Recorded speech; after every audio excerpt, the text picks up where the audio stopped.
ప్రభువునందు అత్యంత ప్రియమైన దేవుని ప్రజలందరికీ మన ప్రభువును రక్షకుడైన యేసయ్య అతి శ్రేష్టమైన నామంలో మీ అందరికి శుభాలు తెలియజేసుకుంటున్నాను. ఆయన ఇచ్చిన కృపను బట్టి అనుదినము దేవుని వాక్యం ధ్యానించుకోవడానికి ఆయన చూపెడుతున్న ఆయన కృపను బట్టి ఆయన నామానికి స్తుతులు స్తోత్రాలు కలుగునగాక. దేవుడు మన కోసం ఈరోజు ఏర్పాటు చేసిన దేవుని వాక్య భాగం ఏమనగా గలతీయులకు రాసిన పత్రిక 3వ అధ్యాయము 26వ వచనము. ఇక్కడ చూసుకున్నట్లయితే, యేసుక్రీస్తు నందు మీరందరూ విశ్వాసం వలన దేవుని కుమారులై ఉన్నారు. దేవుని నామం స్తోత్రం. మనము యేసుక్రీస్తు నందు మనందరం విశ్వాసం ఉంచడం వల్ల మనమందరము దేవుని కుమారులమై ఉన్నాము. అంటే మనము దేవుని మీద విశ్వాసం ఉంచితే ఆయన కుమారులని మనము అనబడతాం. ఈ లోకంలో మనము గొప్పవారి పిల్లలుగా అనిపించుకోవడం మనందరికీ ఇష్టమే.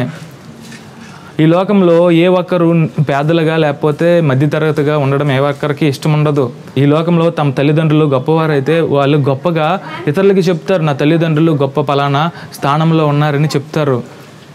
కానీ దేవుడు సర్వాధికారి, సర్వ సృష్టికి కారణభూతుడు, ఈ సర్వలోకాన్ని సృజించిన దేవుడు. ఆయనకి మనము పిల్లలమై ఉన్నాము, ఆయనకి మనము కుమారులమై ఉన్నాము.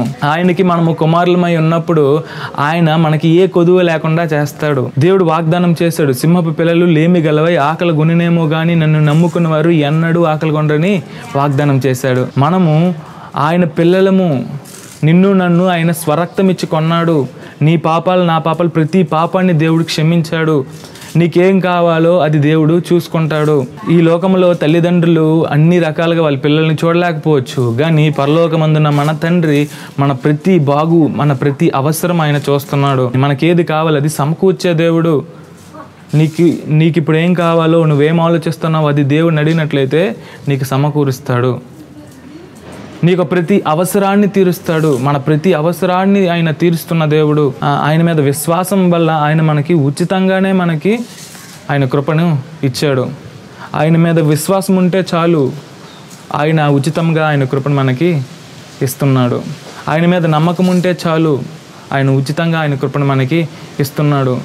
ఆయన మీద ఆధారపడితే చాలు, ఆయన ఉచితంగా ఆయన కృపను మనకి ఇస్తున్నాడు. కాబట్టి ఈ లోకంలో మనము దేవుని మీద ఆధారపడడం నేర్చుకోవాలి. ఆయన కృపను పొందుకోవడం మనం నేర్చుకోవాలి. దేవుని పిల్లలు అనిపించుకోవడం మనము నేర్చుకోవాలి. మన పాప దోషాలు బట్టి మనము దూరం అయిపోయాం. ఆయన కుమారులమని ఆయన చెప్పుకోవాలంటే మనము ఆయన మీద విశ్వసించాలి. మరి ముఖ్యంగా ఆయన ఆలోచనల ప్రకారం మనము నడవాలి. కాబట్టి ఈ వాక్యాన్ని, వాగ్దానాన్ని మన జీవితంలో స్వతంత్రించుకుంటే ఆయన గొప్ప కార్యాలు నా జీవితంలో చేస్తాడండి. కాబట్టి ఈ వాక్యాన్ని ఫలించలాగా మనం చిన్న ప్రార్థన చేసుకుందాం. పరిశుద్ధుడా, ప్రేమ కలిగిన దేవా, దయగలిగిన తండ్రి, నీకే వేలాది వందనాలు, నీకే కోట్ల కొద్ది స్తోత్రాలు. ఇదిగో దేవా తండ్రి, నీ వాక్యము ద్వారా మాతోని మాట్లాడి మమ్మల్ని బలపరిచినందుకు వందనాలయ్యా. అవున ఈ లోకంలో దేవా తండ్రి, అయ్యా తల్లిదండ్రుల కన్నా దేవా తండ్రి నువ్వు గొప్ప దేవుడువు. అయ్యా యేసయ్యా, మమ్మల్ని అందరినీ యొక్క స్వరత్వం ఇచ్చుకున్న దేవుడు, నీకే స్తుతులు స్తోత్రాలు. ఇదిగో దేవా తండ్రి పరిశుద్ధుడా, ఇదిగో మా అందరి పాపాల నిమిత్తమై, మా అందరి దోషాల నిమిత్తమై దేవా తండ్రి మీరు సిలువ మానుపైన మరణించిన ఆ మరణం ద్వారా దేవా తండ్రి మాకు నిత్య జీవాన్ని అనుగ్రహిస్తున్న దేవా, నీకే స్తుతులు స్తోత్రాలు.